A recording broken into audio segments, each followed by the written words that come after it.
All right, so welcome back, everyone. My name is Darko, and today I have the special guest, Talia. How do you pronounce your last name? I always butcher it. I love that you ask. Di Giulio. Di Giulio. Talia Di Giulio. I wanted to make sure I got it right. That's why I asked her, even though I've known her for years. So Talia is a transformational coach, affiliate marketer, and visionary leader.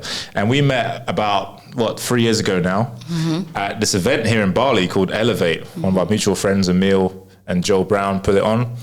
And I was just really taken aback by your aura, like your energy kind of struck me, and your authenticity as well. So the reason I bring you on the show is because I want you to inspire multiple people, like women mostly, and then of course the entrepreneurs and just everyone who really wants a better life, because you're really an embodiment of that. So thank you. I want to congratulate you on your success. Thank you. And let's talk more about, who are you? What's your story? What brings you to Bali? Yeah. I mean, firstly, I'm super blessed that you have me on your show. I think the world of you. I want to mirror back to you everything you just said about authenticity, because you are one of the most genuine, beautiful humans that I know. Oh, thank you. Yeah.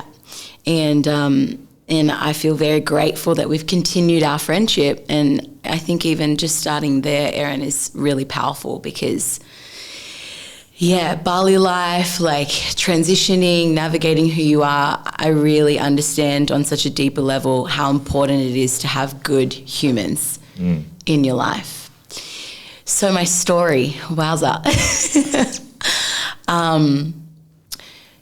I grew up as a creative. I've always been a creative. I loved being that girl that always got how it felt to express herself. And I think along the years, I was super fortunate. I grew up in Sydney, Australia. That's hometown. But I come from an Italian background.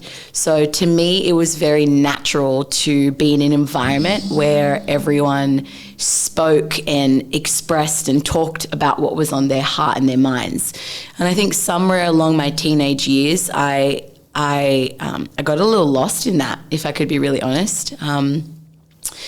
And at the time, I remember, having this real desire for wanting to know more about the world that was outside of my bubble. And I'm sure you can relate. It's like you grow up in your hometown and you understand that there's more to life than like the school that you went to and the friends that you know and the family that you know. And so at 21, I packed my bags with like $1,000 to my name and I moved to LA just after my 21st birthday. And just to short that, it was the most amazing experience, and yet it was the most challenging time of my life. For those of you that have, LA well, the polarity in LA is wild.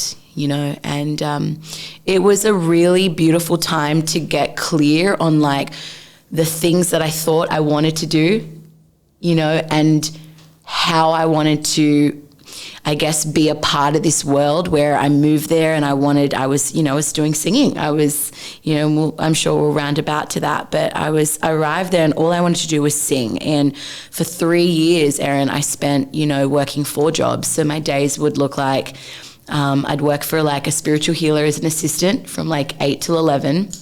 I'd drive down to Venice Beach and then I was a little girl in like the character suits. So then I would leave there, I'd go down to like Melrose and I would work at kids' parties for 2 hours.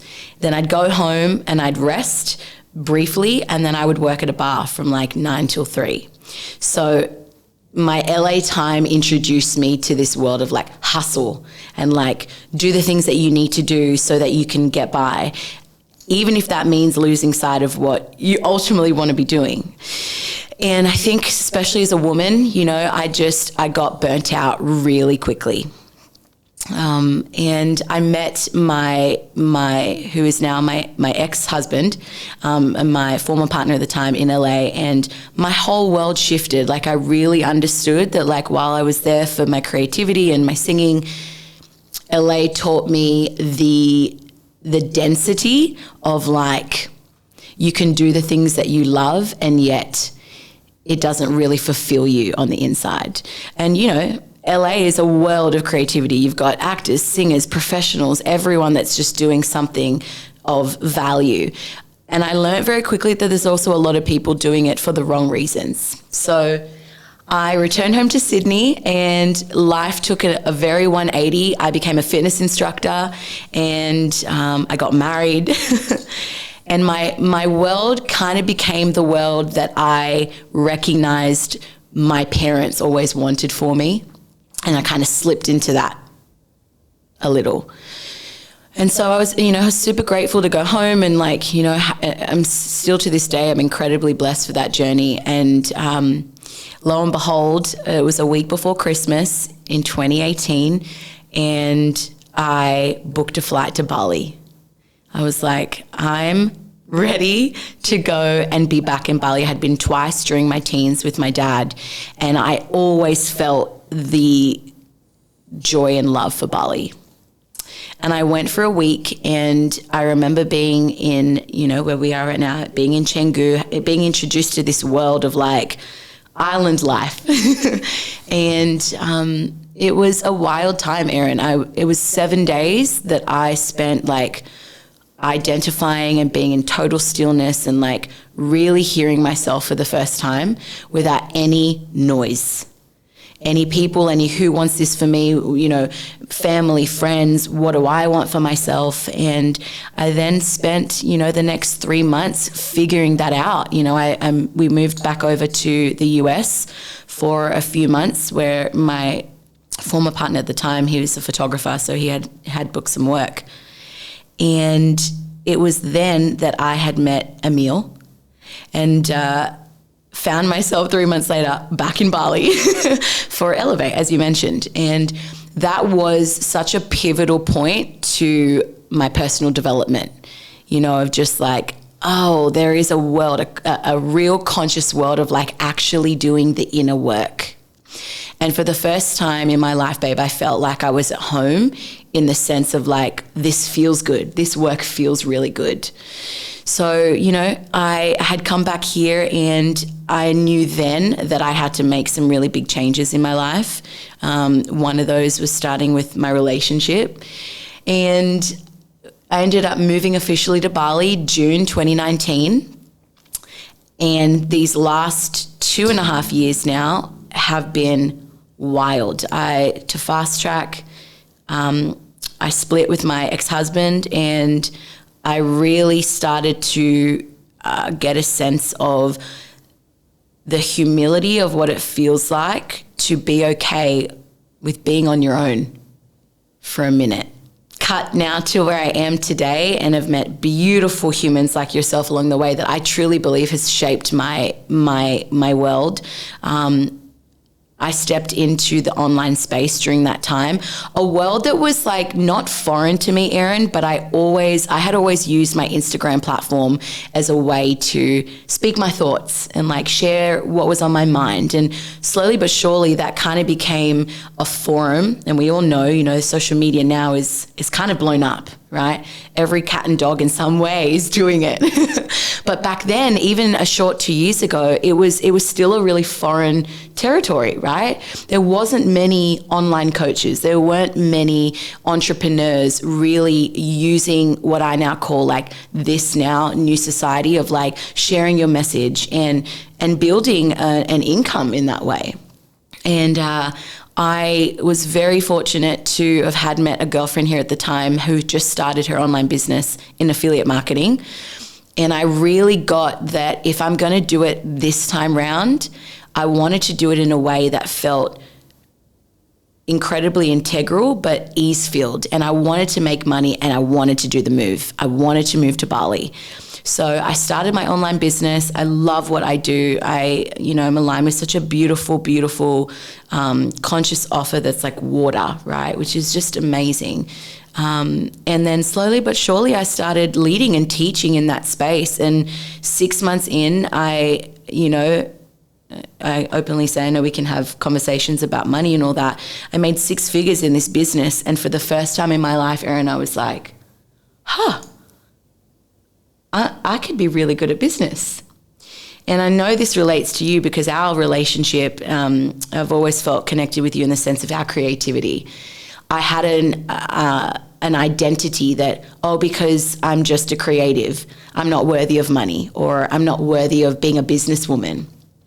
And slowly but surely that started to fall away. And I realized that a lot of the women that I was impacting that came into my business were women of, ex-dancers, ex-singers, choreographers that loved what they did, but were so burnt out from the depths of I'm not making money from what it is that I want to do. So long story short, that has been such a journey. And I started my coaching programs, and that kind of just took off in a sense. And everyone's journey is different. Every coach is different. I've been very fortunate to build something today that's really organic. I've never been a woman that's ran ads in my business or done anything like that. But it's been a really beautiful way for me to understand myself and how Talia wants to do things. And I think it's a challenge today more than ever of the imposter syndrome and the comparison and somebody's doing it this way and it needs to look this way. And I would like to think that I've really stuck to my guns in the way that I wanted it to feel. So here I am. That's now, and it's been a wild journey. Yeah, I was going to say, what a journey! Wow.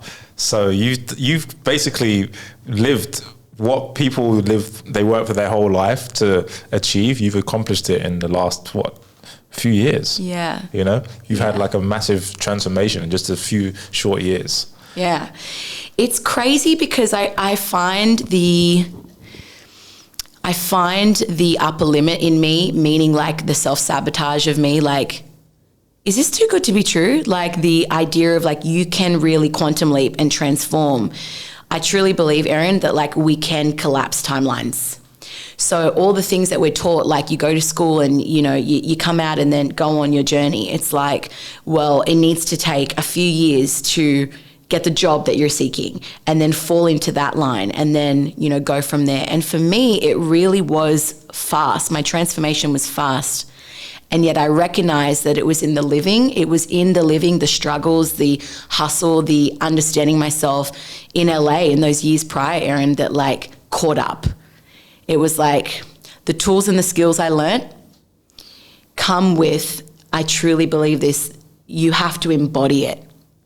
You can go around in circles learning tools and skills your whole life, but unless you're actually in the embodiment of it, meaning there are going to be moments in your life that you feel I failed in this area, or I didn't get it right in this area, or wow, that really grew in a way I didn't know. And every container, Erin, from my relationships to business to friendships, I really felt came into play these last 3 years. And I have been in the work. I've been willing to really fail forward.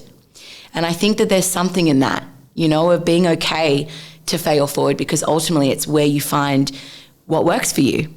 So yeah, it's been wild. And I would say the biggest thing I'm most passionate about now is allowing women to really get that it's in the inner work. Whatever business you run, whatever coaching program you have, whatever normal job you have, whatever relationship you're in, it's in the inner work that things will really transform.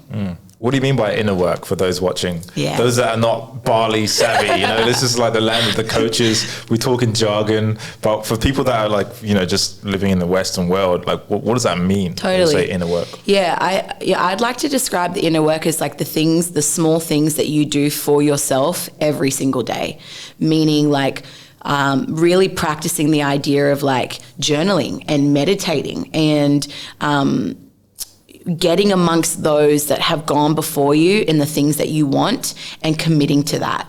That's how I really describe the inner work of I've always believed that if I say I want something, I need to get around those that are doing it. And now that I've learnt their journeys, everyone tends to say the same thing. It's in the inner work. So I would describe it as the small things, or the conversation you have with your partner of this isn't something that feels good to me. It's trusting, it's having courage, it's being in the embodiment of just the things we want to turn a blind eye to. Does that make sense? Yeah, you said that word courage. I want to pick up on that because you moved to LA when you were 21. As an Australian girl, like any girl, 21 years old, very young age to go literally all the way across the world to go and live in LA. Yeah. So that takes a lot of courage. So knew no one, knew nothing, had never been to LA before. And I didn't see it then because I think ignorance is bliss sometimes. It's like I put the beams on and I was like, I can do this. It's not that hard. Move halfway across the world. And that really was my work, Aaron, because as a woman, just moving in general, not knowing anyone, but then having to have that, what I want to describe as like the masculine of me, of like I needed to make money. I needed to hold myself. Like there really wasn't anyone or anything, and I had to really unlearn that. But it was frightening, man. I'm gonna tell you. I look back now, or I even hear family members say it. It's like you moved halfway across the world at 21 years old as a woman. Were you scared? Yeah. 100%. And, that could be a podcast episode for another time, but like there were so many moments that really put me in a position of fear. This is so interesting that I'm saying this now out loud, but I think I got comfortable and started to form a dance with fear a little bit because I had to. And everyone's journey is different, but now as an entrepreneur, it's actually really supported me. It's helped me understand like, okay, fear is always going to be there, whether it's like, you fear to, start a new hobby, whatever it is, but it's learning to dance with it. And it's been incredibly liberating. How did you dance with fear then, back then, when you were 21? Yeah. Ignorance is bliss. I was just ignorant to it. I was aware of it, but the masculine Tal was like, it's there, but just like do the goddamn thing anyway, And I think I just really, I know we've spoken about this as friends, this quote, this phrase has literally lived with me since I was 18. I remember listening to Tony Robbins and he said, feel the fear and do it anyway in one of his seminars. And it's stayed with me now for 12 plus years of just feeling that fear. I truly believe that the feeling of anything is actually where whatever the scarcity lives and the fear of it lives. And I don't really know. I can honestly tell you my honest answer. I don't fully know how I navigated fear. What I do know is a lot of what I did in the journey of LA was I really listened and anchored into people that took me out of the unsafety of that world at the time. Because I had moments, I lived in smack bam in the middle of West Hollywood, Aaron, where there's so much energy, so much stuff. And it felt incredibly, I always kind of felt like I was on the edge of my seat. I never felt safe. And I think that that's a big thing to talk about, especially for women, of really not feeling safe. We then search and seek. And in those couple of years, I lent on things that I'm not proud of today, whether it was containers or relationships or people or men. And at the time, it served me. Where I needed to feel safe in a way that felt incredibly fearful. So sounds like, I'm not sure, but correct me if I'm wrong. Sounds like you would attract these partners at the time in LA who were not the ideal partner, but they in some way made you feel safe. So even though they weren't really right for you, you just went with them anyway. 100%. Yeah. And I can't even look you in the eyes and tell you I always knew. My awareness wasn't always there. It was like, this feels good. This, as women, we want to like land in the arms of safety, but at the time we don't want to see all the stuff that, in my experience, didn't feel safe at all. Once I figured that out, and men, in a way, I've always been a woman. I just disclaimer here. I never grew up like boy crazy. I was always, there's always different parts of what we ultimately focus on. I've always been very driven by vision. Even as a young girl, like I cared more about career than like being 17 and like in a relationship.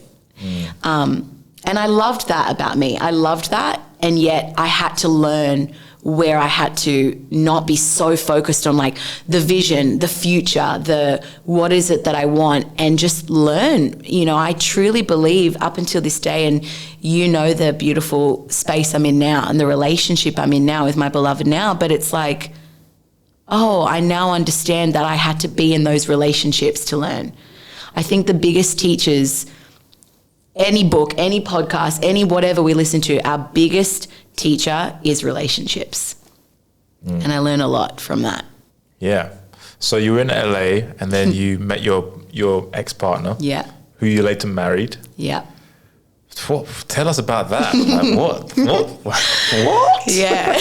I remember, it's so wild because I remember meeting you, and this is, you know, years later, and I remember having this conversation, and my girlfriends say to this day, like, you know, that marriage is such a title, right? And once we're married, you kind of know, you get the vibe of like, yeah, they're married. You just kind of know. And I never really, I don't think I overly ever carried that, but I got married at 24, which is young. Yeah. Damn. Young. I remember being so triggered by, I love my parents super dearly. They're very Italian. They're very rooted in their beliefs, which has taught me a lot. But I remember saying, gosh, I can't imagine being married young. And lo and behold, it's exactly what happened. Yeah. So married life, geez, wow. It taught me everything that I needed and wanted, especially as a young woman, and it also taught me everything that I didn't want. I would like to consider myself a very loving person. I struggle with hurting people. And I think even when I got married, Erin, I understood there was a part of me that was like betraying myself because I knew deep down it's not what I wanted. And even to say that out loud on a forum where it's public, you know, and like having to take that responsibility to even, you know, my former partner at the time, and recognizing, wow, that was years there that I loved somebody and I loved him very, very dearly. But I not only betrayed myself, but I betrayed him in my honest truth of like what I truly wanted. And that, my marriage taught me that I will never do something ever again that isn't to my truth. Because it hurts people. You know, you take them along with the journey. Why do you think you betrayed yourself when you look back at it now? Like, you were in it at the time and you thought that was the right thing to do. Yeah. So what was it that now you reflect on it and you're like, oh, I betrayed myself. What do you think that was? Yeah. I just feel like I wasn't listening to myself. I feel like I wasn't listening. We all have it, right? Those like kind of inner thoughts that guide us. Yeah. And as we get older, they become more apparent. We know how to navigate them a little bit more. For some, you know, that isn't even the case. We can go our entire life, we do the action and then we have the thoughts, and they're two totally separate things.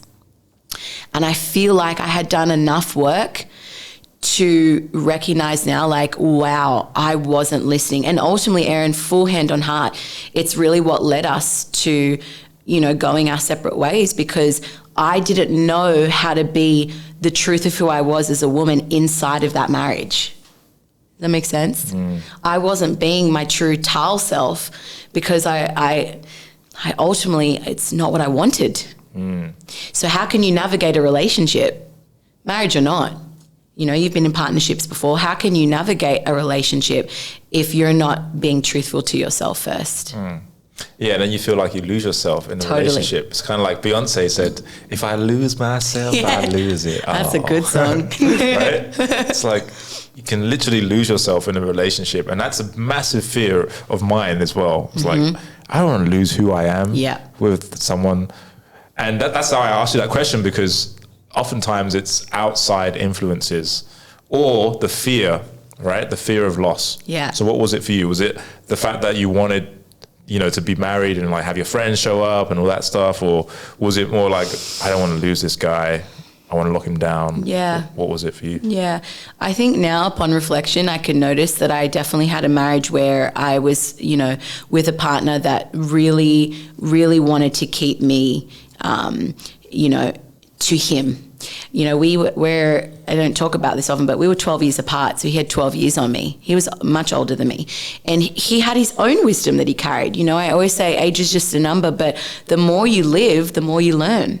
And so I think on his perspective, it was like, I need to keep Tal in this container with me. And I was the opposite. I was like, I just want to be free. I just need it.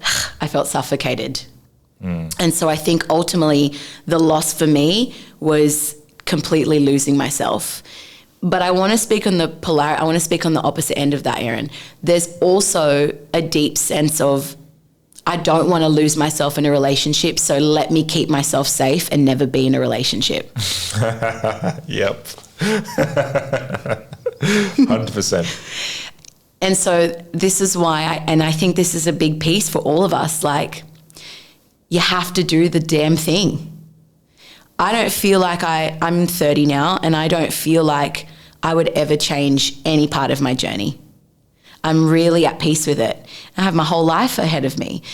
And I can safely say now, and I'm sure you'll take me here, like, out of that marriage, I swear, I didn't have any traumas to men, but I was like, I do not want to date. I don't want to be in a relationship for a minute.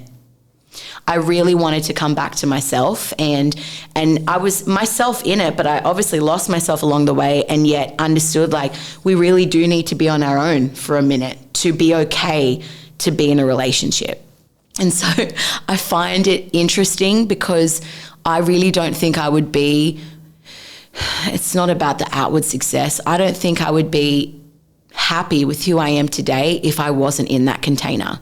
You know, I wouldn't have attracted Josh. I wouldn't be with who I am now if I didn't go through all of that.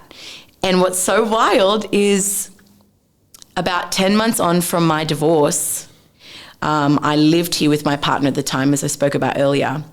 I had to go through, it almost felt like alternate timelines. Like, I was here in Bali, he had left, we had a life here. And then everywhere and I went, it reminds you of that. And so it doesn't matter whether you're in Bali or wherever you are in the world, it's like you have to heal that part. You have to heal that time. And I remember I moved to Uluwatu, which is, you know, a little further out from where we all live here in Bali, in Canggu, for 3 months. And I lowered everything, Erin, in the way in which was value-filled to me. I lived under my means. I took my 2 dogs. I lived super cheaply. My business kind of really paused, and yet it almost increased, which is something we can talk about. The less I was doing, the more life kind of took care of me. It's an interesting thought. The less I was doing, the more life took care of me. And I came back to Canggu, and it was the start of last year. I was at a mutual friend's birthday party, and I met my now partner. And it has been, if we're in a relationship and I say, Erin is always the problem, Erin's the reason it needs to change, you need to do it, and I don't look at myself, if I'm coming out of that relationship, I'm going to attract the same situation that I just had. And in the time I spent on my own, I understood, Tal, where do you need to change? Where do you need to change? Where do you need to shift all the things that you want? And I'm very grateful that I did that, because I truly believe now that the relationship I now have it's yin and yang. And as a good friend, you know, you've experienced me in both of my containers. Yeah. So I'm really, you know, it's interesting, Erin. I never gave a lot of thought to relationships in general, but it's definitely been the biggest thing in the last 8 years of my life that I've embodied and shifted and gone through and fallen flat on. And now that I'm in something that I deeply love, I'm really passionate about people understanding this dance.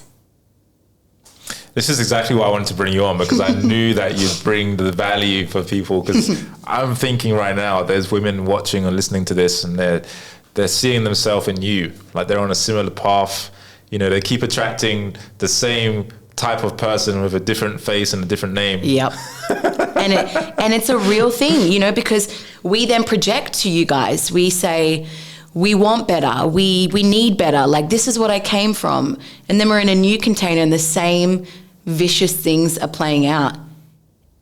And if we're not careful as the feminine, we want to blame, when really it's the same, vice versa. It's our work to do. It starts with us. Yeah. And I know that can be really, it can be really triggering for a lot of women. I've been that girl. Between my container of my ex-husband and I briefly dated somebody here in Bali, and I can tell you hand on heart, I played out a very similar cycle of my marriage. And I saw it then. I was like, nope, not going here, and it really, I come back again, Erin, to the stillness. And that's comes from me, where, I have a lot of energy. I love people a lot. It was a real piece of work for me to ground and get still. And I see now, even this conversation makes me very aware of what I value a lot in my life. And I value relationships a lot in my life. Yeah, you do. Yeah, you do. And you're really good at it too. You're really good at it. And that's actually probably why we align so much, because we have that same value, right? Yeah. Like caring for people. Totally. So much so that I've, been in a position where I am trying to please the other person more than myself. But the work I've now done in the last year, I was just saying this to you the other day, is I've never been happier with the friendships, the romantic partnership, and my business partnerships in my life than I am today. And I'm sure that's going to grow. I'm sure I'll fail forward again in many different ways, but I think we learn a lot from the relationships we hold, and they take invested interest. It takes work. Absolutely. Nurturing, all that stuff. So, I mean, there's women watching, and you're all about women and female empowerment, which I love. I love that. So you had the awareness to stop, hey, hang on a minute. I just have finished with my husband. Now I've got this guy. I'm doing the same thing. All right, I need to stop and need to work on myself. Yeah. You had that awareness. Yeah. But there's a lot of women out there, a lot of men too, like myself included before, I didn't have that awareness to stop and be like, hang on a minute. The same thing has happened here as it did the last one, and last person. Yeah. So how was it, what was the thing that made you become aware of your patterns? Yeah, such a beautiful question. Radical responsibility to myself. Understanding and taking the hits, Erin, of am I allowed to swear? Yeah. I fucked up. Whoa, I fucked up big time. Shoot, I didn't do anything that I want to hold myself to a standard of doing. And you're so right. There's so many more of us. It doesn't matter whether you're an entrepreneur. There's so many more of us that we come out of relationships and it's what do we do now? Which way do we go? How do we learn this? And I honestly think that it comes from a sense of being truthful to yourself. You have to be. I truly believe that's the secret sauce to life. If you can be honest with yourself and call yourself out on your shit, it's like the hidden gems live between the space of that. So to answer your question, being honest with myself. And it's beautiful now. I realize that a lot of that is mirrored back to me in my friendships, my relationships, is that it's a deep sense of authenticity and honesty. I just want to have this moment with you. I truly believe if we want the things that we say we want, it starts with us.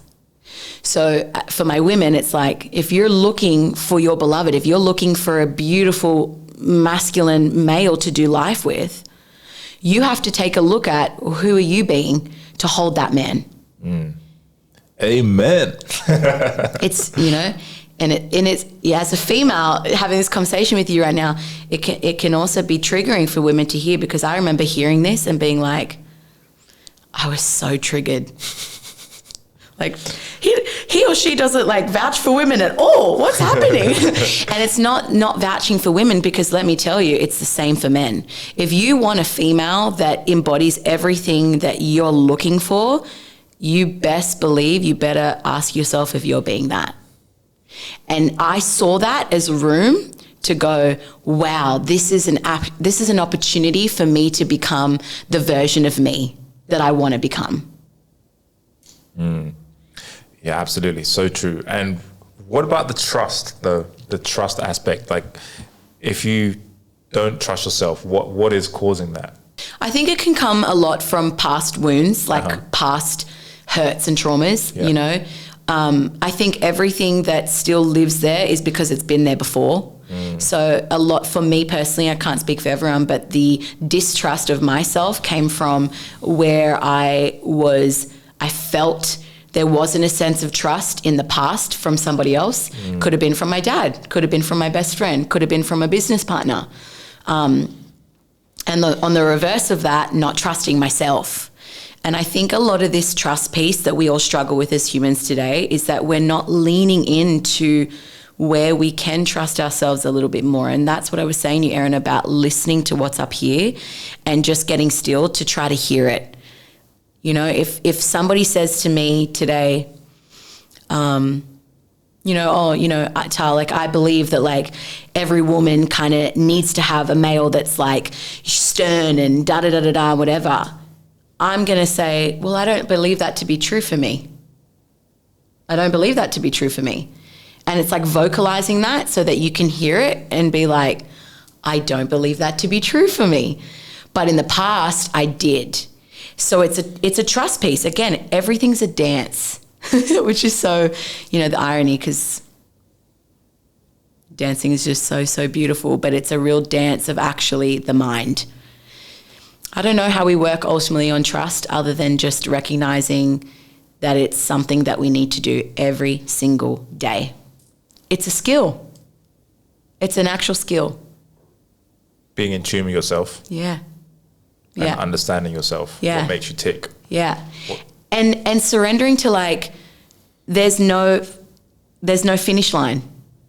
Like, okay, after my marriage, okay, I'm aware that I need to become parts of myself that are not who I am right now.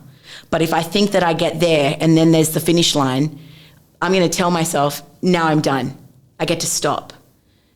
But like everything in life, it's a continuation. It's the journey. So it's for those of, you know, that you guys that are listening, it's my greatest advice I could give is, like, learning to really dance with trusting yourself and calling yourself out where, you know, it's the inner voice that's like, this doesn't feel true to me, and trusting it and then acting on it. Yeah, so as you're saying this, I'm thinking about a lot of things in my own life that where I've not trusted, and it's been because of other people's voices being stronger than my own. The influence. Yeah, it's the influences. Like, oh, I know I should do this thing, but this person's saying I should do that, and they have way more influence than me. They've had success in this area. I haven't yet. So why am I listening to myself over this person? Totally. And then you hold resentment a little bit. I'm resentful to the fact that I listened. It's, you know, everything, we all should take everything with a grain of salt, because ultimately what works for you in one way, Aaron, may not work for me, right? But there is the bigger picture at play is still love. If you can return to love, if you can be in a space of building that love with yourself, I truly, truly believe that we won't be seeking outside of ourselves. Do you know what I'm saying? We seek so much. We seek answers, you know, listening to people, whatever. And the most liberating thing I think in these last 12 months I've really come into is, like, really understanding I don't always need to be searching outside of myself. The things that I hold, as cliche as it sounds, the answers that we seek live in here. It's so easy to say, right? Yeah, like, my God. I mean, as we're talking now, one of my close friends, she's going through a breakup, and she's having a really hard time with, focusing on her mission, right? Like, you're on your mission right now, right? Like, you're crushing it in your life, but she's having a hard time, like, getting the drive and the hunger to focus on her mission. Because right now she's openly admitted to this. She's putting the guy as number one. Yeah. And this is something that I also instruct women not to do. Yeah. But it's hard to get that hunger back and the energy for life when you're super depressed and going for a breakup. Yeah. And putting all your eggs in one basket. Like, when we put all of our energy, our life force, our whatever into our relationship, what happens to every other area of our life? And it's so beautiful, and thanks for sharing that, because it's such a moment for all of us to be like, we need to spread it even. And I don't mean in a burnt out way. I mean, if you can feel that you're in like an 80-20 energy or a 90-10 energy of, oh my gosh, I'm giving so much to my relationship and like my business is like over here, it's because you're choosing to do that, right? And equally for women and men, don't give your power away to your partner, to the man, especially when you're going through breakups. Once you're in a breakup and you're navigating, coming back and being on your own, you start to realize, oh, I understand that I gave all of my energy to this container. So again, it's that radical responsibility of like, for her as an example, how do I come back to my mission from my total life force for it feeling good, not feeling depleted and depressed and burnt out? Because, you know, depression is a real thing, Aaron. It's a real thing. How many times in your life where life is kind of fine and then like you have a day, you get up and you're just like, I don't want to do the thing today. I don't want to do it. Yep. And I would like to think I'm here to be able to have the most honest conversation with you. I would consider myself quite a joyous human. And that's not just, I had a friend ask me the other day, what's your philosophy to happiness? Good question. My brain was like, what? No one's asked that. Yeah. I'm sure many people don't get asked that. And I think it's a conscious choice of recognizing that all of us, we have that joy that lives inside of us, but it's the external things, it's life that happens that takes us into that state. And so I truly, truly believe that if we can navigate and balance all things in our life in a wholesome way, then we're not feeling like we're overly compensating. And it helps when you're going through a breakup. Say in 2 to 10 years' time from now, Aaron, with the beautiful man that I'm with today, and it goes left of field. What I know and that I've learnt, I love him dearly, but I'll never fully always give 100% of myself in just that container. I want to empower him to be like, we're in love, we're in this, we nurture each other because it's a real thing, right? You nurture the relationship, and yet what else do you have going for you that keeps you ticking? I truly believe those are the relationships that work out the most. So you've had a massive transformation because you've attracted Josh.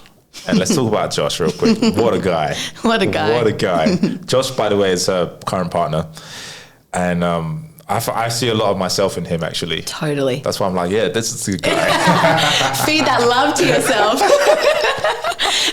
But it's true, you know, as a friend that's been friends with you for 3 years, you know, you met Josh 4 or 5 months ago now. Yeah. And we were at a cafe, you both were just talking, and I was having this outwardly experience of like, what beautiful men, you know, and what a guy. Would you receive that? Yeah, I received that. This is a Bali thing. You're like, I received. Yeah, no. Sometimes I sound so woo-woo. I've learned now, I'm like, I sound so woo-woo. And then I'm also like, I don't know how to shift that. So whoever it lands on, it lands. And if it doesn't, it's like, she's in the clouds. Yeah. It is a Bali thing. It is, totally. Yeah. So you had to change who you were to attract different. Correct. Yeah. And that's it, right? Like Josh is completely different from your ex-husband. Totally. Right? In a lot of ways. In so many ways. And the only way you could have done that is by you changing who you are. And that's the work that, unfortunately, most people don't want to do. In order to have different, you need to do and be different. And you just said it. Unfortunately, it's the work we don't want to do. It's hard work. It's challenging work. It's like, takes a mirror up to your triggers every single day. But if you're attached to, you spoke about your beautiful friend, Erin, about the mission. And, you know, even to those of you that are listening, it's like, well, what do you mean the mission? Like, what does even that mean? The mission is like, if you want to live a fulfilling life and you want to take that power in knowing that only you are in the driver's seat, then you have to be willing to do the work that's not always going to be pretty. And to me, I care and value that way more than going through the motions. I want I want to prioritize that. It's a priority. Yeah, so as you're saying that, I'm thinking, what was one of the biggest things that you had to work on about yourself that was attracting the men that you didn't want? We go in there. Can I leave?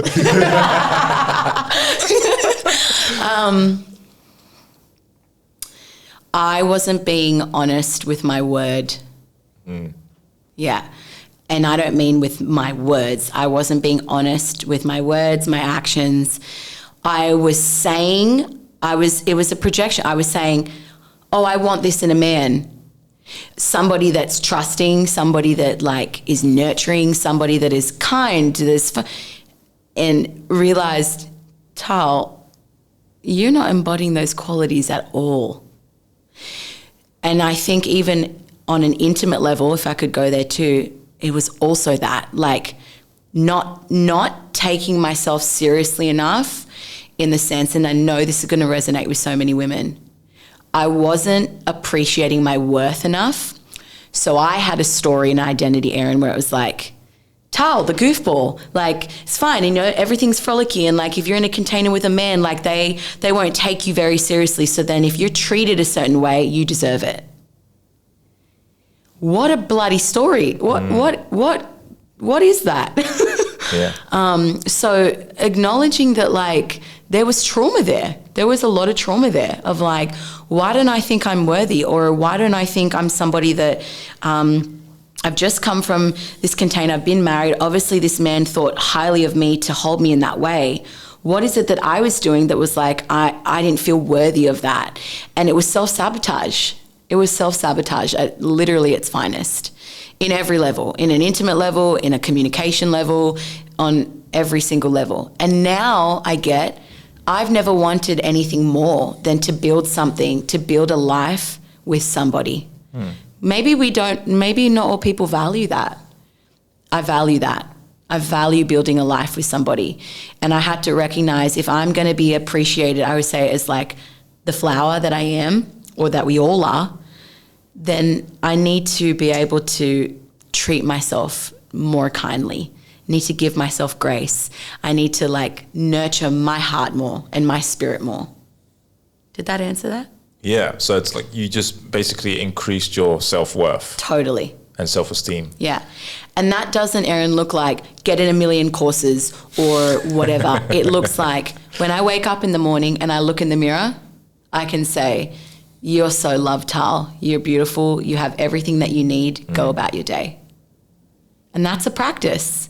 How many times have you looked in the mirror, be like, no, I'm not going to be nice to you today? It's an unconscious thought. It takes a certain consciousness to stop and go, and I encourage everyone that's listening to this every morning for the next 30 days. I love you, you being the mirror. Yeah. I love you, you're worthy. Go about your day. Yeah. I think self-worth is such a big piece to the things that we want in this life. 100%, like absolutely. And I can attest to that to myself. I went through that too. You know, I broke up with my last girlfriend and then I attracted another partner and she was completely different, like in a good way, you know? And it was because of, like, if you put them both together, you'd be like, they're completely different people. Yeah. And it's because I increased my self-worth, ultimately, is what happened. By doing what you just said. Totally. Like Emil did, he told me an exercise very similar to that. He's like, write down 3 things you love about yourself every day for 30 days, morning and night. At the end of the 30 days, you have 180 things you love about yourself. And that one exercise, like, made me realize my own value as a person. Totally. Because I'm putting it over there, like, oh, if they approve of my value, then that means I'm worth it. Yes. And that's why I was wanting to, oh no, please don't leave. Can I say too, I really, for those that are listening, it's such I think we live in a world where it's, in some way, it's easier for women to do, but it's so amazing to hear the masculine do this, because more men also need to do this work of, like, we say, oh, it's the feminine work. No, it's not. Why is it not okay for a male to be able every day to write 3 things that you're in gratitude for about yourself? such good work. Yeah, and you see it. I see it a lot. Well, in Bali, for example, people complain about dating in Bali and stuff, and it's a real thing. Guys are like super needy, and this is again that the root cause of that is like they're placing all of their worth in the approval of the woman. If she approves of me, I'm worth it. Right? Totally. So it's like, oh, when are you free? Like I told you, she's busy today. Oh, are you free tomorrow? Like it's like so needy. Yeah, and I'm gonna tell you, as a woman, that is not what we want at all. Yeah. And it's the same with women. If we're always hanging onto the edge of our seat on our phones waiting for you guys to message us or whatever, we can sense it. The other person can sense it. It's you filling your own cup of going, I can love somebody and yet I don't need to find my self-love in them. How can we truly, truly, Aaron, be loved if we don't love ourselves first? Yeah. And that is the biggest practice. That'll never go away. Yeah. And it's funny, as you're saying that as well, I'm thinking about all the women that post all these motivational quotes on Instagram. That ain't the work, girls. It's not. And this is, I want to bring it full circle because it's something that I'm passionate about that I think is important that you have brought to the forefront. Just being around Josh and I and our friends that we have today, it's understanding that you have to then embody this daily. So yes, this social media world we live in, it's easy to put up a quote and like read it and like, yes, get behind it. And then 50 women post it like, here. I totally get it. And yet it's also recognizing that if you know that to be true, because we all do, we read something, we're like, of course that's true. Who are you then being every single day in your relationships to then embody that? Outside of relationships that are romantic, Aaron, I'd like to think every time I see you as a friend, I'd like to think that I'm feeling love to you so that you receive it equally. And I believe that that is truly how the self-love piece works. If I want to pour more love into myself, I'm going to give that love. Does that make sense? Yeah, because you can't pour from an empty cup, right? So that's literally the analogy. That's why I like the cup analogy. It's like you can't pour from an empty cup. Totally. You got to fill your cup up first. And so there are going to be days, weeks, months, truth be told, that you don't want to do it. When you get in that place, you're like, I don't want to fill other people's cups. In my experience, though, I've recognized by doing that is when your cup starts to feel even more full. When it is received back to you, thanks, Aaron, for just like making me feel great today. You're going to go, that feels really good to me. And not because you're trying to do it, but just because you're being it. You're just doing it. So I want to talk about one thing you touched on earlier was your business. Like we're transitioning a little bit.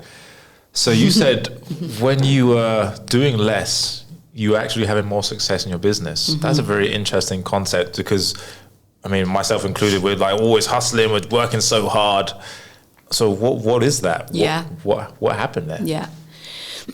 I think we're like in a time right now where there is so many opportunities available that it's really easy to jump on anything and then quick fix and then want instant money, instant success, instant my this did well, my that, whatever. So this is where we are now. In my personal experience, what it was for me, I identified success with working really hard. And so even when I started my business, Aaron, for that first year, I made a lot of good money. I impact and put the money aside. I've always understood this on a deep level. Money is just the byproduct of the impact that you're making, right? And we don't all understand that, ultimately when we start business. But I think that is the secret sauce. When you're impacting more, the bank account's going to be more full. For me, it was like, do more, be on more, wear all the hats. And then the money was coming in, but ultimately I got burnt out. I was tired. And so none of the money that I made felt good. It didn't feel good. It's the typical thing that we know. You could be a millionaire. You could have so much money in the bank, but sometimes it's those people that you meet that are the most alone, that are most like empty. And so in the first year of my business, I understood that like, I don't really care about the money. If my state is like feel good, if it feels like this, I need to change it. So from there, I started to write. This could sound really simple. It's not as simple, but I started to write the narrative of like, the less that I do, the more money I make. And when I say the less that I do, I don't mean all hands off, don't do anything, like manifestation, like, you know, abundance going to fall in your wallet. I meant I'm more intentional with how I'm working.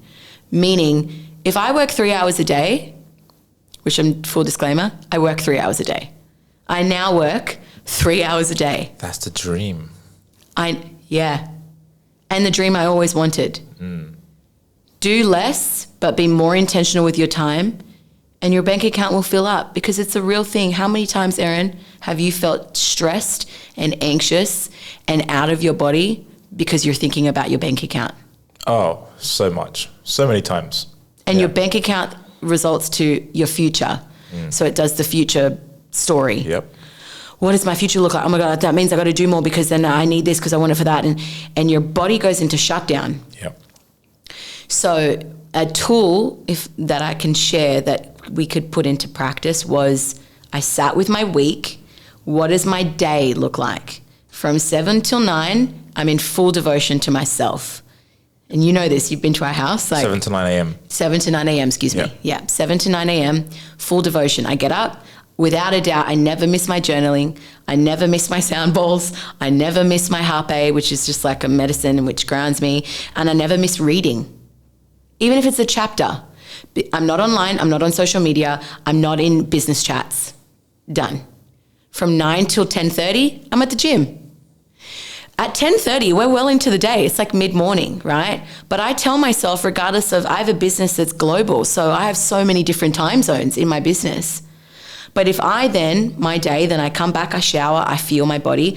From 1 till 4, I'm working. For those 3 hours, I get so much work done because I want to work. You know that feeling where like we have to work? Even if you have a business online or you're an entrepreneur, for those of you that, maybe your own boss, or for those of you that work your 9 to 5, obviously it's going to be different if you have a 9 to 5 schedule. But if we can understand the concept of doing less and being more intentional with our time, your bank account, because you're creating that belief, your bank account starts to increase. People feel your energy exchange. So when I'm in my business with my women or whatever, they can feel that I want to be working. I'm in it, rather than doing it from lack or scarcity. Scarcity. Sorry. It's all good. Scarcity. I'm an Australian and we say words really weird.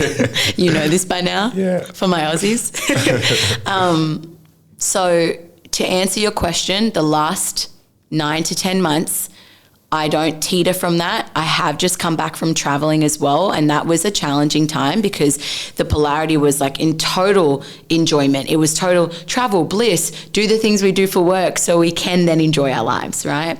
But I never teeter from at least 3 hours of work a day, and everyone's different. I mean, who am I to sit here and be like, Tal, if you wanted to make, 8 figures, you're going to have to increase your workload. But right now, Erin, I reverse engineered. What makes me feel good? What does my home life look like? How do I feel on a daily? And the money that's coming into my bank account and the impact I'm making. If those are whole, I don't mind slowing down a little bit and then being on the journey so that it's an actual journey, rather than like reaching the 6, 7, 8 figures, doing it in a year and going all out, and then December hits and it's like, I'm exhausted. Does this make sense? Mm-hmm. So finding that daily, weekly, monthly, and then becomes your new habit of less work, more intentional time. And of course, then you have to have the belief that then the bank account can increase from there. Mm. For me, that's works for me. Yeah.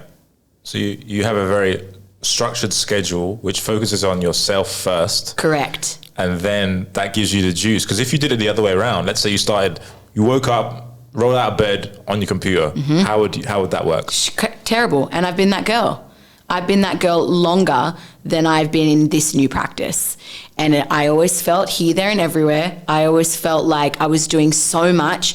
Don't get me wrong, I was working, but I always felt, Erin, out of body. My intention now, the way I view success or fulfillment is fill myself up first, and everything that comes from that will flow. And that took a minute. I'm 30 years old. That took a decade to get. That's how I feel too.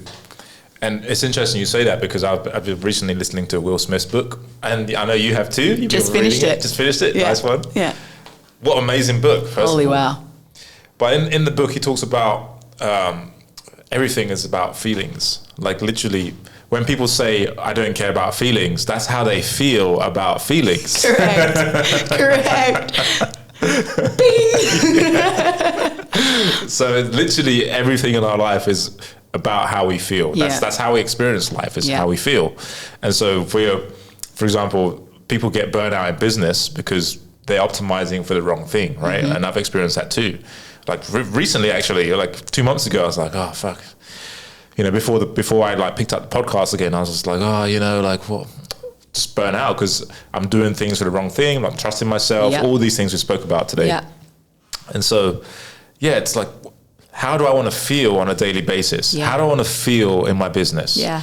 And I've never asked myself that question. How do I want to feel? How do I want to feel doing this thing? How do I want to feel? Yeah. It's profound. Yeah. And society teaches us, because feeling, Erin, comes from what? It can also come with associating pain. So it's that real out of sight, out of mind. If I don't feel, it's easier. It's not true. It's never going to be true. And you're like, Will speaks about it so we're talking about a guy who, I mean, look what he's done with his life. And you're reading his book, also look where he describes it as his downfalls, right? Where he's had to reshift everything. I truly believe anyone that's really, though, come full circle and really understood it, they'll always say, it's because I understood the power of feeling. Yep. I'd like to say it's a gift. We're human. We're meant to feel. We're not robots. And Lord forbid, you know, the world is going where it is, right? So it's like, even that, to have a gift of like, gosh damn, what a gift to be alive and to be human. So if we can then implement that in our daily practices of then the fixation of the mission, the work, the money, this is where I'm going, you don't have to remove that. You just have to come back to like, how do I want to feel in all of that? And I think it's those of us, those that you've listened to today, you might come away and be like, wow, I can shift this whole thing. If we can elevate that of like how we're all feeling on a daily, and we all each individually have our missions, don't you think we will have a world full of humans that just feels a little lighter? Absolutely. Yeah, because optimizing for how you feel is everything. Totally. That's why some people ask me like, why do you spend like 3 hours at the gym? Like, because I do my jiu-jitsu and then I go in the sauna. It's like, because I feel good. Totally. Yeah, but you need to be back working. Like, you starting your day late. You starting your day at 1 p.m. You start work at 1 p.m. What were you crazy? Yeah. It's frowned upon. Yeah. But can I tell you, and you know, those of you that know, or in your life, don't you feel, Erin, that you've been able to create, because I've known you for 3 years and that's been your ritual, and it's what makes you feel good, and it's what's kept you in it. How many of us, whether you're an entrepreneur, whether you work, whatever, like you get taken out of the game and then all of a sudden you're not in your mission anymore. You've fallen so far away from the thing that gave you purpose and joy. You want to believe that I'm not meant for this. I'm not supposed to do this. It didn't work for me. Sorry to burst your bubble, that's actually not true. It's because you didn't take the time to understand the thing that you wanted, how you wanted to do it, how did it feel. It's a journey. You got to be in it for the long haul. So if you're in it for the long haul and you're 50, if you're operating the way that you are now and you're burnt out and you're tired, it doesn't matter how much money you're making. I promise you. I had that exact experience 3 months ago. So I started working with one of my friends here, and we were doing more calls. So we were doing coaching business and we'd have more calls, right? And we're working with America. So literally I'd stopped jiu-jitsu for a month and I'd stopped going to the gym because we had so many calls, and that coincided with the time that I'd normally go and do those things. Yeah. And I just noticed myself becoming more and more depressed. Yep. Because I wasn't doing the thing that gave me fire, like filled my cup up. Yep. So I was literally starting every day with an empty cup. And it's just like, again, that's how you get burnt out. And I got burnt out, and that's why I had that whole experience, because I just forgot what gave me the juice for life. Yeah, and you've been really open about it. Like it sent you in a spiral a little bit. Yeah. Once you came back to the things that made you feel good, that we can see them in a beautiful way, not in a hustle way, like the non-negotiables that we need, you start to come back to yourself again. You don't feel out of body. You don't feel everywhere. Oh, it's such a gift, even just talking to you about it. And we have both, I've been that opposite person for way longer than I've been the way I'm doing it now. Yeah. And what can you do things on your terms? How you want to do it? Or do you have to follow someone else's way of doing it? Can you do life how you want to do it? I'd like to think the short answer is yes. I'm going to say yes. But it really is dependent on your situation, i.e., Aaron, if you work for somebody else, you have a boss, you're not always going to feel like you're in the driver's seat to doing things the way you want to do it. And that's okay. You know, that's for most, that's that path that you might chose. So my encouragement would then be find what's inside of that feels like you can do things on your terms, meaning how are you operating is what I think you can do things on your own terms, right? In my experience, I am my own boss. I run my own business, and I can do things on my own terms and on my own timeline daily. So I think the answer is yes. I really do. And if it's not for you right now, ask yourself where you get to shift it. Again, it comes back to this piece we just said earlier. When we give our power away, when we're looking for everything outside of ourselves, we start to adopt the routines that are working for other people, the whatever, blah, blah, blah. But it doesn't feel good to you. It doesn't matter what you do, no matter how many hours you're training that new program or doing that business call, it's not going to feel right. And I come back to this is how you build trust with yourself. The feeling in society, I feel like a lot of people are trained to numb their feelings. Yes. So as we're talking, we're telling people to feel. Yes. And for me, it's still a practice. Good pickup. It's still a practice, right? Because my family, I've come from a family that we don't talk about feelings. I can't recall a conversation where we've spoken about how we feel about things. And so I just learned to be numb. Yep. How do you feel about business? Like, it's not even a thought. I don't even think about it. Yeah. It's like Will Smith at the time, he said, feelings is like lust, before he went through this phase. Because it's, how do you care about how I feel, was what his daughter was asking him, basically, right? Yeah. And he's like, I just do it. I don't feel feelings. And the narrative is becoming a society is this: we don't have time to feel. Yep. So then let's unpeel that time. If we don't have time to feel, then how are we viewing our time that we enjoy, that we love, right? If we don't have time to feel, then in actual fact, what are we doing? And much like you, same, I'm very grateful, my mum's, she's a big cuddly bear, but, same with my dad, Italian stern man, moved to Australia, like with nothing to his name, built his business, and like, I don't have time to feel. I'm going, I'm here. And in actual fact, those can be our teachers. Not everyone, you might be listening to this right now and you might not value feeling. And somewhere along the way, though, as humans, you're always going to have to find yourself. You're going to come up in some area of your life and it's not going the way that you wanted it to go. And I think that secret sauce lives in, I need to feel this. I need to feel this. And then you start to respect it for every area of your life. But 100%, Aaron, we live in a world that I don't have time to feel. So what do we do with that? We have more conversations like this in hopes that people can feel why feeling is so important. Those of us that have embodied it. One of the things that my last relationship, she made me aware of was that I don't feel my negative emotions. I was like, wow, that was a major thing. I never, because he's like you said, like relationships is your best teacher. Totally. Right? So I could have read all the books. I would never known that about myself, because that's her perception of me, and she knows me very well. And I started thinking about it, because if someone perceives something in you, then that, if you're defensive, like if I got defensive, I was like, hang on a minute, I'm getting defensive here. That means there's something here. Yes. Because it's triggering something in me. Totally. That's putting up my defenses. Totally. Right? And so I started looking at it, and I was like, yeah, you're right. Like, I would watch my videos back, and I'm just always showing positive emotions. And it's like, when I watch that in other people, that actually puts up my...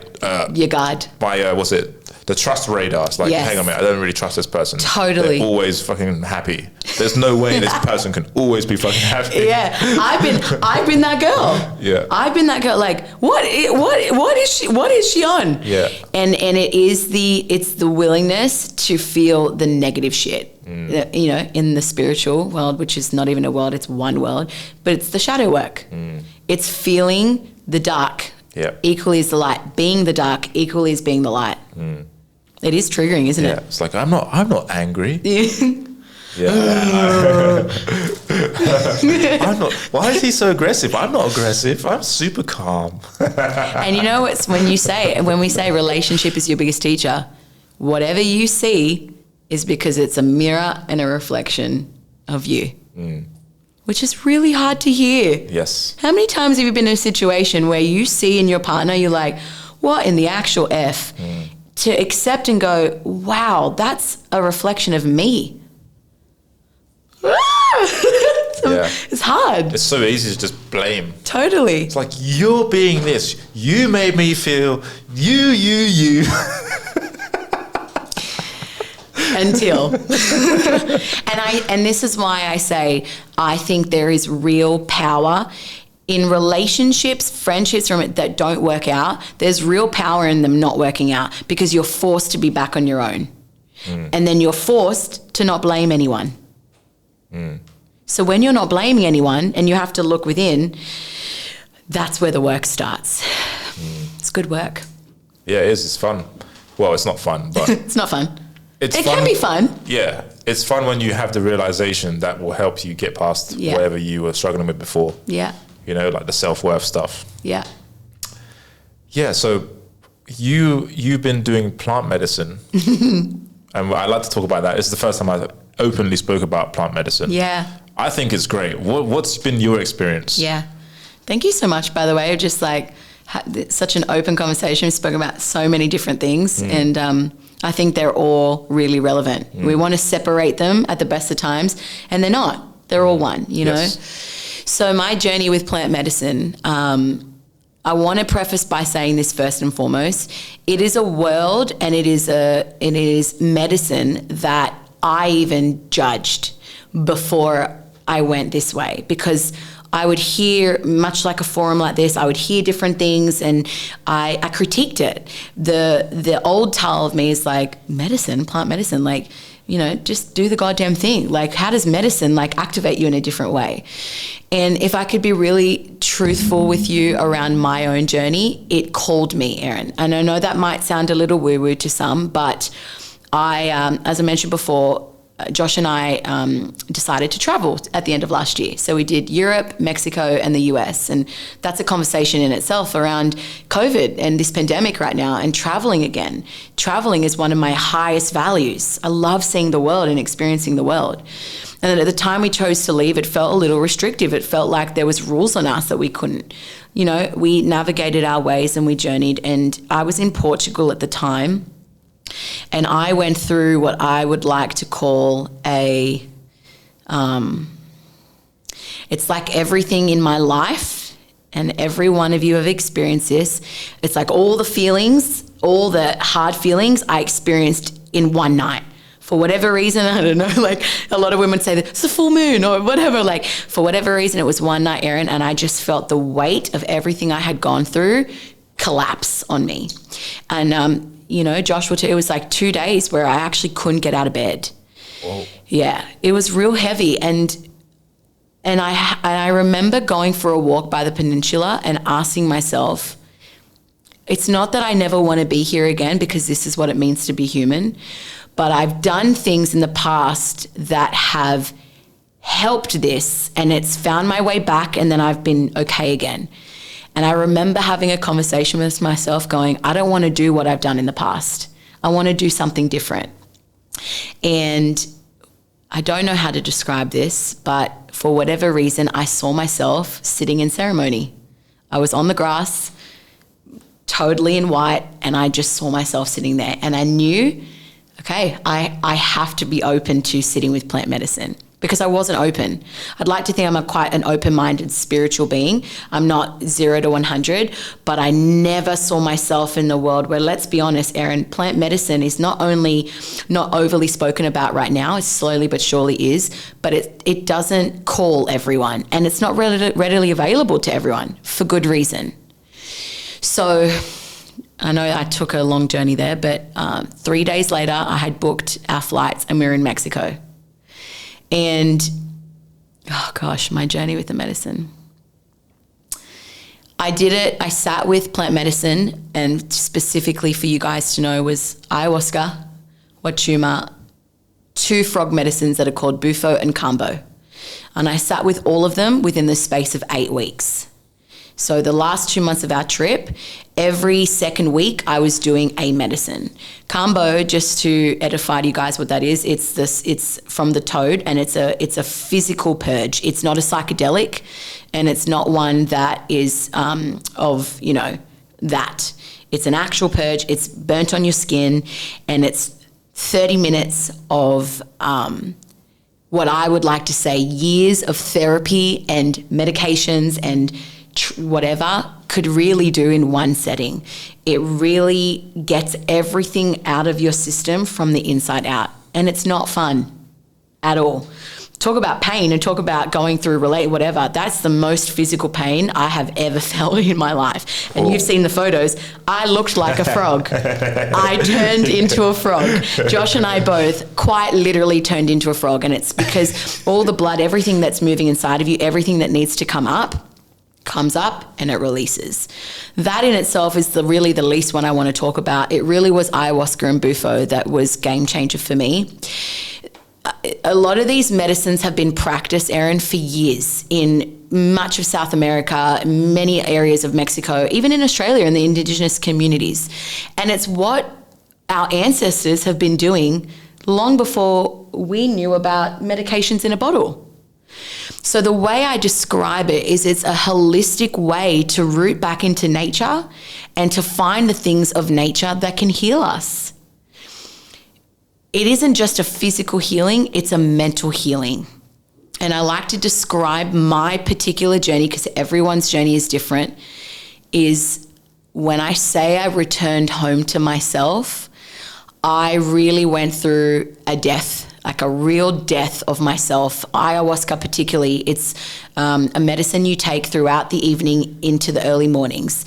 And it's the grandmother medicine of all the medicines. And Erin, it's a sluggy, green, yucky cup that you take. For some people, they take 2 to 3 in a sitting, but you chug it down. It tastes awful. But within 6 to 8 hours, it's not something that happens right away. You're in a beautiful setting if you get fortunate enough to do it in the right way. And for 6 to 8 hours, you're journeying. And you're going through all of the experiences that have either really traumatized you, that have really had you feel a certain way. My journey with ayahuasca was very, very heavy. It was incredibly deep. I had to go through a lot of stuff. There was a point where the shaman at the time came over and sat with me and had his eyes on me and was just looking, he's just like, just go through it, just breathe, just go through it. Equally, the opposite end of that was bufo, which they call it the God molecule, which is the enlightenment. It's another medicine in its own right. And I had done bufo after I'd done ayahuasca 2 days after. And all of that, put the medicine aside, Erin, everything that we need to go through that is pain, that is whatever, there's always light at the end of the tunnel. So when you go through that depths, you're also going to see the light. And bufo for me was really that. I want to describe it to you as this. It's a 30-minute medicine, unlike ayahuasca that's 6 to 8 hours. And you smoke this medicine through a pipe, and I instantly went back into my body, and all I can describe for the next 30 minutes was I turned into a million different fractals, and everything that I knew and know lives inside of me. I quite literally became the universe. Oh, that's powerful. It is powerful, and I'm sure to a lot of people, I know now because I had listened prior. You can't fully understand plant medicine, Aaron, unless you've done it. Absolutely, yeah. And I don't want to sit here and be this person like, I'm an advocate for it, please do it, everyone did it. But I truly do believe if we want to understand what it means to be just another source of energy in this earthly existence, we need to understand that we really are the universe. We're all parts of the universe. And so my experience as I came into a close with the medicine end of last year, everything that I took so seriously, Aaron, if I could put it back to like logistical form, it didn't feel as heavy anymore. I wasn't taking everything so goddamn seriously. And I think that's the real freeing thing of plant medicine. It brings you back to your natural state. It brings you back to, as heavy as this might sound for some of you, when all is said and done with your life here, you were here to live it, and it doesn't need to be taken so seriously. So get up, do the things that you want to do, dance, make fun of yourself, say hi to that person that really needs it. Be a human. It was arguably and has been the greatest experience of my life. And I'm talking to you now 3 months, well, not 3 months, what are we, February? Not even 2 months on. And I feel like a different human, and yet I've always been this human. So I hope I explained it, medicine, what I got from it well enough. I did my own podcast episode on it. It was 2 hours long because it was just that in itself. But I really do, if you're looking to deepen with yourself, I encourage the medicine, and to do it with people that you trust in a safe space. Yeah, I love that, the way you explain that, because yeah, I've only done ayahuasca, and that was a journey. It was just a beautiful journey. And I think, yeah, like you said, it brings you back to yourself. Like you said, you feel like a different person, but actually that's who you are. It's and just have always been. And have always been. It's just revealing that to yourself. Totally. So I think, yeah, because I've always wondered about plant medicine. I was like, I was thinking about it because I'd done ayahuasca, and then I was thinking, why do so many people do it? Yeah. And I realized it's that. It's just bringing you back to who you are, your essence, and doing it with people that you trust is so important. So important. We had done it. I sat in 3 circles, Josh and I both, and our first circle there was 12 of us, and you feel incredibly safe, don't get me wrong, but you have to surrender to go, I'm journeying, and I'm journeying with other people. And that's not mean you're taking on their energies, but in our human form, how we have to let go of the ego of being seen and being seen in your mess. Plant medicine will show you you're a part of your body, your physical body is your body, but you go elsewhere. So whatever you're moving through, whatever you're journeying through, you have to surrender to being seen in some of your shit. And a lot of us journey, as I said, ayahuasca was very heavy for me, much a little like you.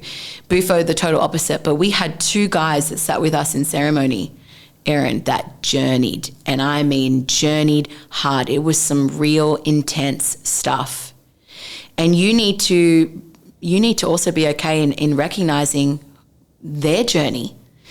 And I think for me, the medicine taught me, a lot of us, hand on heart, I put my hand up right now, judgment. It's a real thing. How many times in your life have you judged somebody else? All the time. All the time. Even when we don't want to be honest about it. And how many times we have felt judged. So there are so many things I got from it, but it's like, if I want to be infinite love and I want to feel that every day within myself, Tal, then Aaron deserves infinite love to feel that no matter what he's gone through. And it brought me back to this state of like, we're judging each other so much now more than ever with so much that's going on in the world. We're being so hard on ourselves and we're pointing fingers at others where really we're all just having a human experience. Well said. Well said. And it's so freeing and liberating when you're around someone like yourself who removes the judgment, right? And it's just, because when you remove judgment, all there's left is love, right? That's it. Yeah. So it's such a nice feeling. Again, going back to feelings. It's a nice feeling. Yeah, it feels good to be around someone who's not judging you. Totally. And just loves you for who you are and accepts you for who you are. Yeah. Not again, going back to relationships real quick, not the idea of the potential you, but the you right now. Or even the identities of who you've been in the past that people hold you to. You know, when you've been there too, of like, well, this is who I've known you to be. You know, Dad, this is who I've known you to be. And that's okay. I may not be that version of me anymore. And again, it's like removing all of these identities and just coming back to you're love, I'm love, let's be of that. Yeah. And then the world's a better place. Totally. So you're very passionate about helping women. Yeah. Can you see why? I was going to ask you, like, thinking about it, what are the things that make you really passionate about helping your fellow women? Yeah. I want to say I notice this even in my own content. I speak to women a lot. And I equally care just as much about men. I really do. But you go the way that you go. And I think there is a safety. I can hand on heart say that, like, I obviously feel safer to facilitate, navigate, grow with women. Why am I passionate about helping women? The simple answer, I think I'm so passionate about my own journey. I'm so committed to my own journey that I am so committed to being an expander for other people.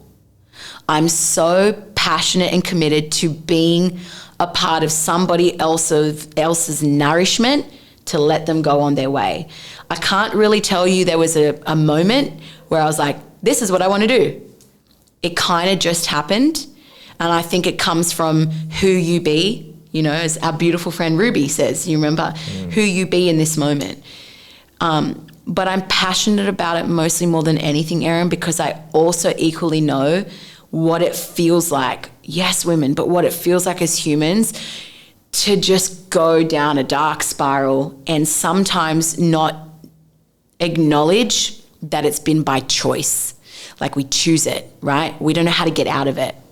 I want to support women. I do support women in allowing them to get out of that spiral and have the tools and navigate, like, first and foremost, like, as easy as it sounds, how to be human. And then if, Aaron, that transcends into your business, into your programs, into your job, that's a bonus. Yeah. How do you be human? What do you suggest?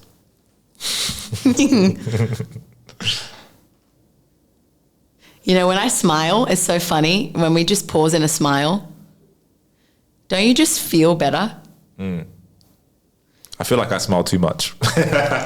No, and you always are smiling.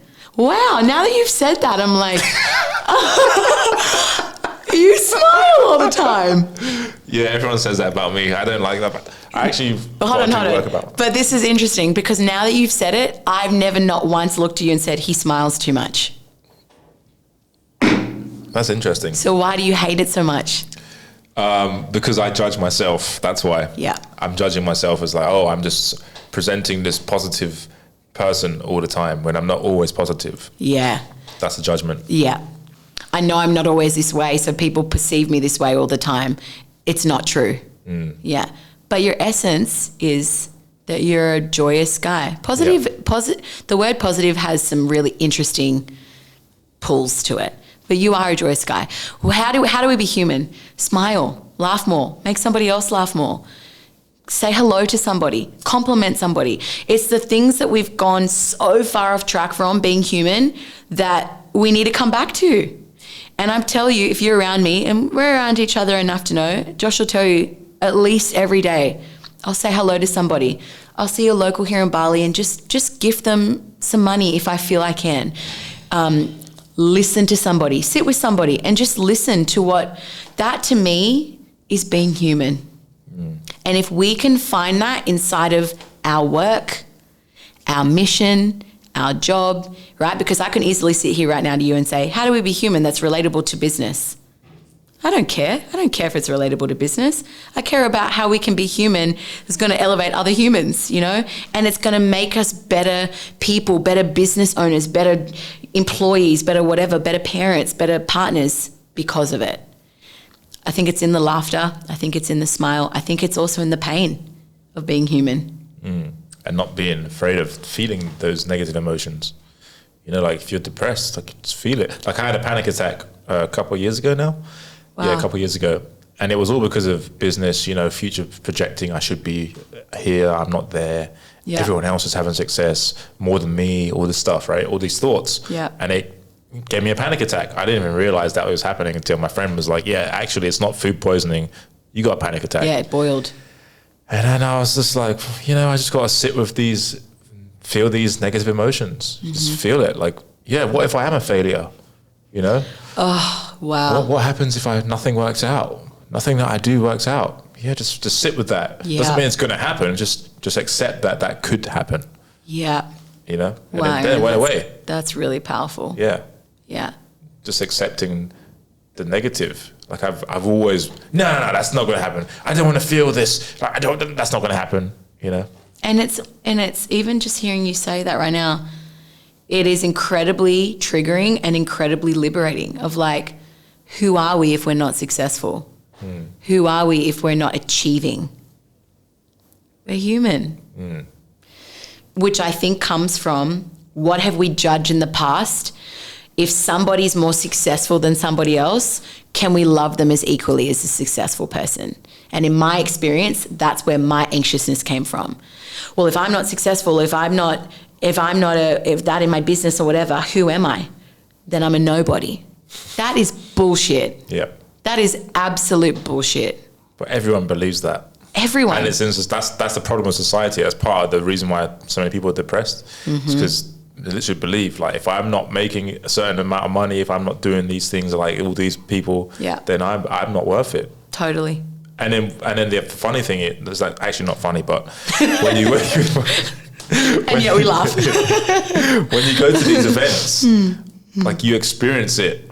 So this story of I'm not worth it or I'm not good enough to be with these people, it actually is exacerbated when you go to an event. Yep. Because all the people that are making all the money are hanging out with all the other people that are making all the money. Yeah, and we're glorifying it. Yeah, and then you tell yourself the story. I mean that's that guy I can't hang, or that girl I can't hang out with him. Yeah.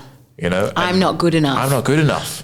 You know, I tell you, the hardest journey I've had living here in Bali, for those of you that have been here, you live here, and those of you that haven't, but entrepreneurs everywhere, successful people everywhere. Oh, I'm not worthy of hanging around that person. And I held that for a long time until I started to understand I don't want to be treated like that. If I'm at that point that I don't want Sally Joe to be like, I can't hang around Tal. No, I want her to hang around just because she's a maid. We're not any different. We're all the same and we're equal. Yeah. And it's a journey that I would say I'm so grateful that you've brought us here. It's a journey that I am working on every day because I'm not there yet. Yeah. Yeah, it's good that you're open and honest about this stuff. You know, that's actually one of my biggest areas of growth. We're talking about inner work. For me, it's practicing being more open and vulnerable. Yeah. With the world, yeah. Not just with my close friends. Like just, you know, being on camera and talking about this stuff. Yeah. Is actually like my dream in a way, in a weird way. And you're already doing it. Yeah. Yeah. Yeah. There is much power in vulnerability. Yeah. Yeah, because I feel like right now in the world, there's not many people, you know, being real. Yeah. And that's something that one of your values, right? Authenticity. You know, that's what I appreciate about you a lot is the authenticity, you know, like just the openness. I'm gonna tell you, Aaron, it's not always accepted. You know, when you're your most authentic self, truth be told, not everyone knows how to receive it. And so it also then creates a story in you of like, and then you start to play the game that's not you. Yes. And I would say on your podcast, it is something that I am deeply committed to following through with. Because I believe it. I believe that's how we rise. Yeah. And again, that comes from trusting yourself. You know, trusting yourself. you know, trusting the process of life as well. Like, this is going to work out, you know? Yeah. And not attaching yourself to the outcome. Yep. Because how do you make lots of money in your business if you have the goal, but you're not attaching yourself to the goal? You're focusing on how you feel every day, which actually, ironically, gets the goal. And you're also attached to the identity of you being successful in your business. Your business is not who you are. Your business is what you do. We got to find the identity in ourselves that lives outside of all the labels, which is just a human. Yeah. We can dance. We can talk about that. You're dancing, and you started dancing again. Yeah, that's been it. When you say being really committed to being authentic, I came back to Bali this year, and I'm super grateful. Like I say now, we've spoken so much on this podcast about relationships, and Josh is such a mirror of who I'm committing and working to be every day, and who I already am. And he reminded me, like, you got to do the things that make you happy. I remind him, you got to do the things. And one of those things are dancing and singing. And man, do I feel good dancing. I just did my dance class yesterday. Yeah. It's a good feeling. It's saying to the girls after it, when you have a bunch of women that are sweaty and like you've danced, and like yesterday was like an Afrofusion, right? So, I'm not like, here doing my little booties, but I'm like having a time. And after, we're all sitting around going, how good do we all feel? And just that in itself is like, how good do we all feel? You're not in the gym sometimes doing the weights and looking and judging your body, right? Because dancing has this gift where you learn the moves or you don't learn the moves, right? And you're just being. I explain it as a butterfly. You're just a butterfly, And there's no judgment. It's beautiful to experience that and do that as a practice. Totally. And it's all driven by how you feel, not how you look or how much weight am I going to lose, all these things. And you need that balance. You need the balance. Yeah. Awesome. So what are the I always ask this question, what's the philosophy that Talia has on life? What is your life philosophy? I think I veered away from it when I moved to Bali. My dad reminds me all the time, this is such a sweet thing. I've never shared this, but when I started my first job, and I was on the payroll and whatever, you do the invoice, all the things, and goofy towel, I'd always put live, love, life at the bottom of the whatever. And my dad used to make fun of me for it. Like, what does that even mean? And I think as I've gotten older, without giving you many sentences and understandings, the philosophy of life to me is to live, is to love, is to life.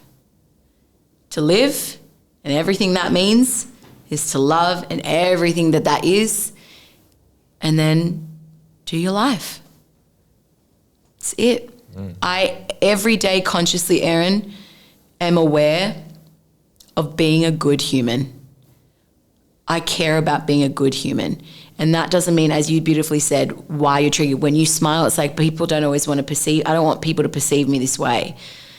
I truly, truly, truly believe that it's not about being depicted as the joy and the dark and the light and the this. It's just about choosing to be a good human. And when I feel like I'm choosing to be a good human, I feel lighter. I feel healthier. My well-being feels better. And I want to live a good life. I want to live a long life. So that would be the philosophy, to live, to love, and to life. I love that. That's beautiful. That's a great way to end. So Talia, it's been a really good chat. We could talk for hours, I'm sure. I adore you, man. Yeah. Wow, what an amazing woman you are. Eh? I want everyone to hear this. We're outside of having a conversation. We're friends. I'm very, very grateful to have you in my life. And I'd like to say we are mirrors of each other, Yeah, absolutely. You don't have to be in a romantic container to be mirrors of somebody else. Yeah, and I'd say for me, it's very nice because my whole life I never really had any female friends, but it's really nice to have female friends that embody a lot of the values that I hold and value, So thank you very much. You're welcome. Good man. All right, I hope you guys enjoyed, and we'll see you soon.